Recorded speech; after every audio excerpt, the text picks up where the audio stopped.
Thank you to Dean for inviting me to speak today.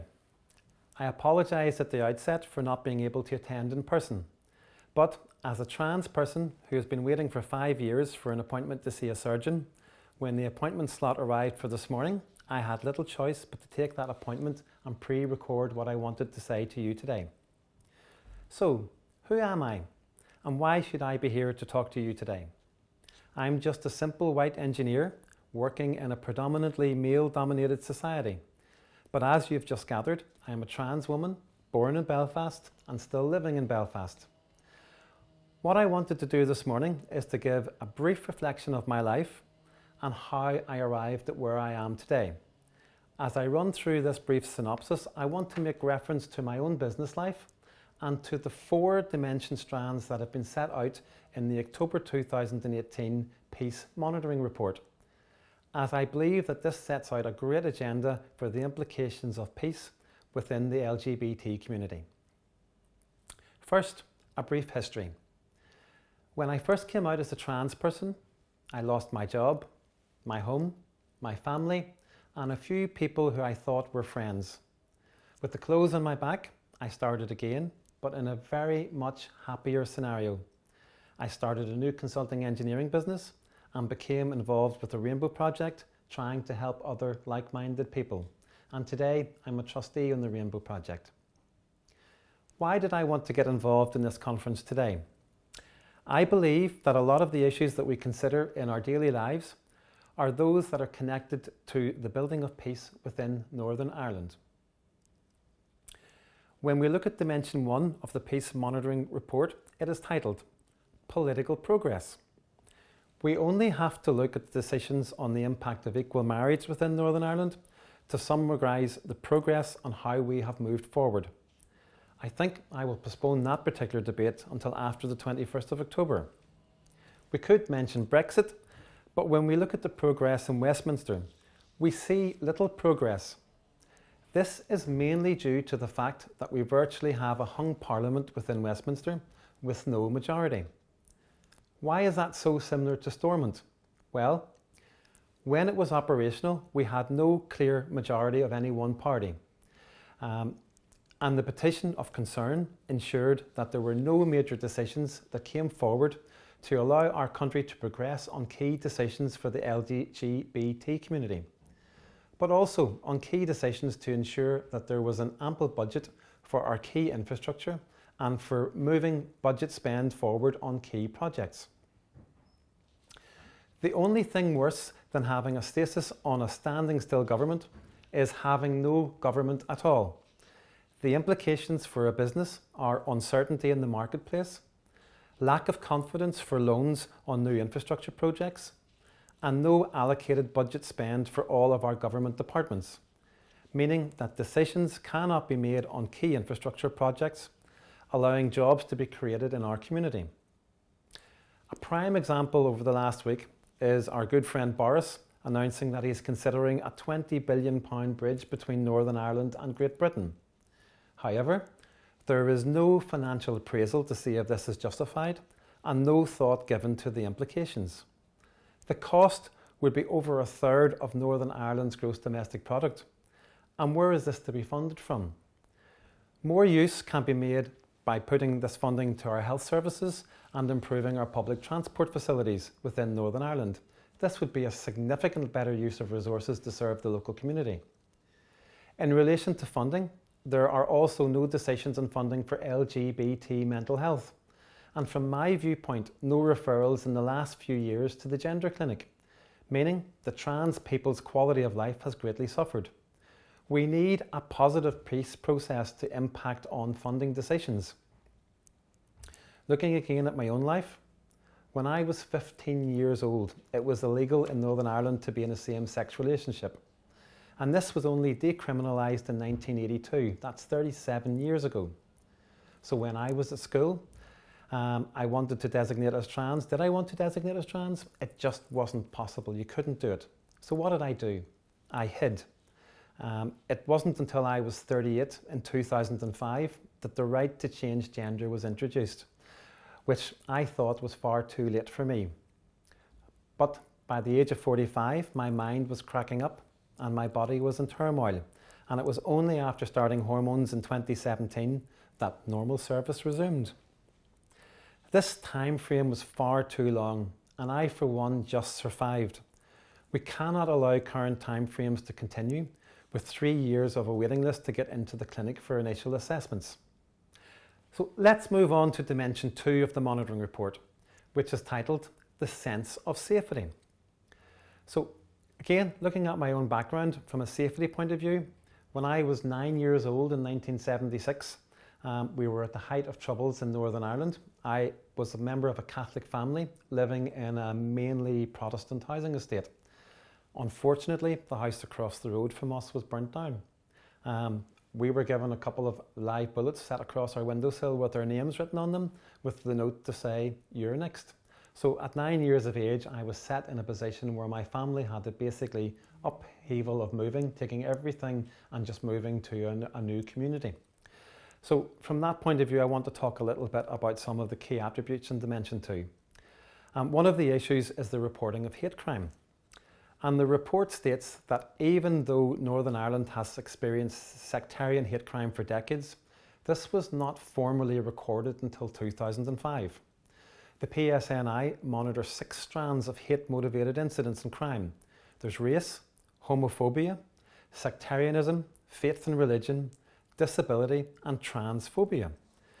The highest levels of hate crime are reported for sectarian crimes, and that's not surprising. And that's followed by racist crimes.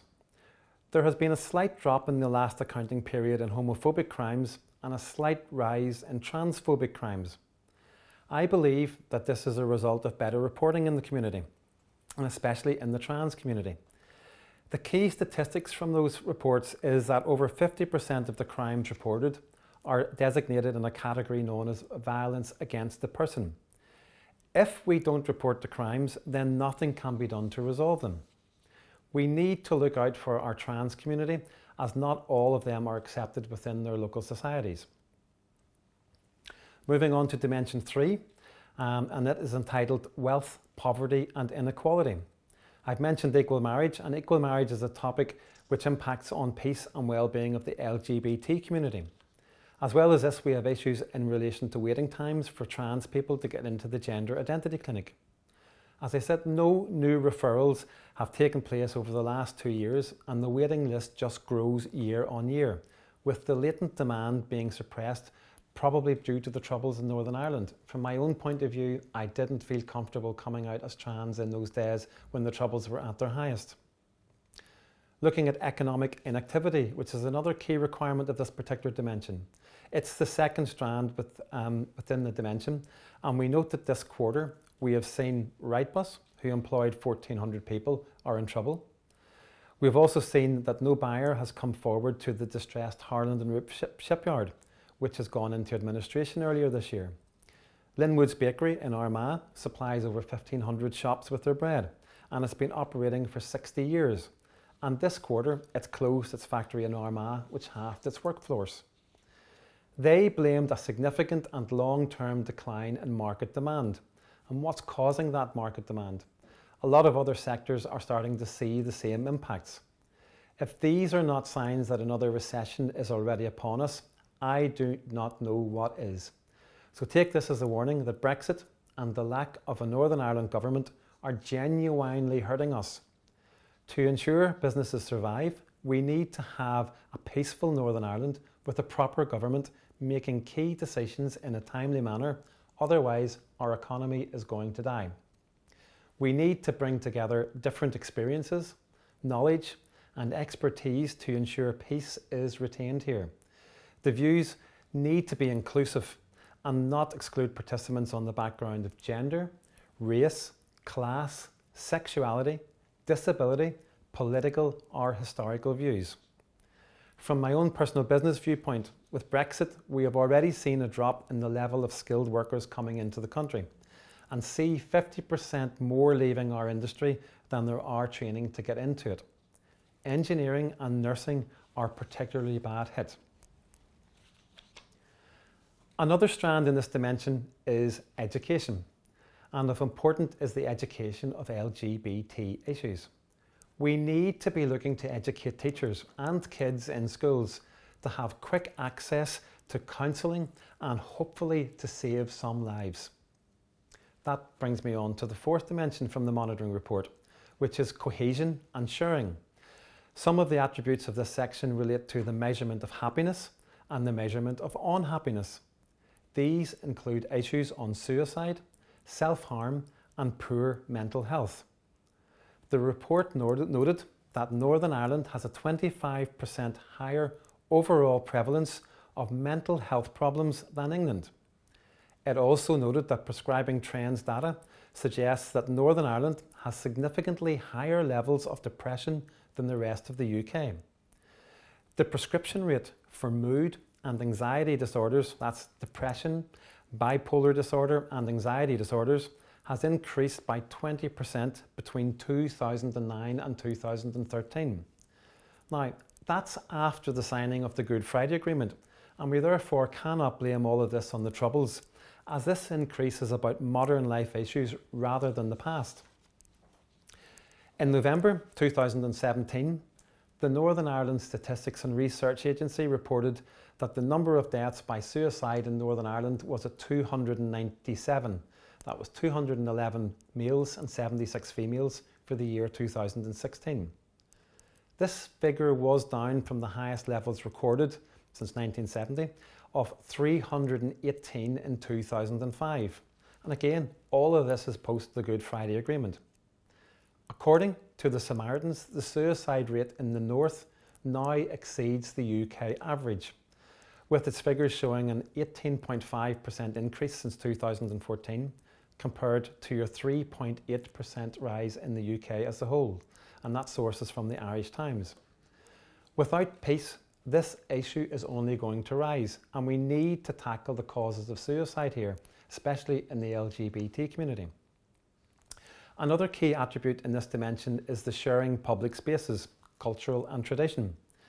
In my view, Pride is the biggest and most peaceful parade of the year, and this year it had between 60 and 70,000 people showing their views of the public are changing their perception, and there are more acceptance of LGBT issues in Northern Ireland. This is showing that the population does want to see things happen. So that's a very quick whistle-stop tour from the monitoring report and looking at the key dimensions and how they're applicable to LGBT. I hope you've enjoyed my thoughts on the impact of this on peace in Northern Ireland. From a business view, we can't stop this recession that I believe that we're in, but we can try and make sure that Northern Ireland businesses can survive it. For my role, I want to create a better environment for our society and ensure that there is a diverse workforce to do so. Along the way, I'm going to batter a few politicians to get back on the hill and start making some key decisions. Our economy, our budget, and our lives cannot afford for you not to. The LGBT community in Northern Ireland needs peace, and for this we need a local government. Thank you and enjoy your day.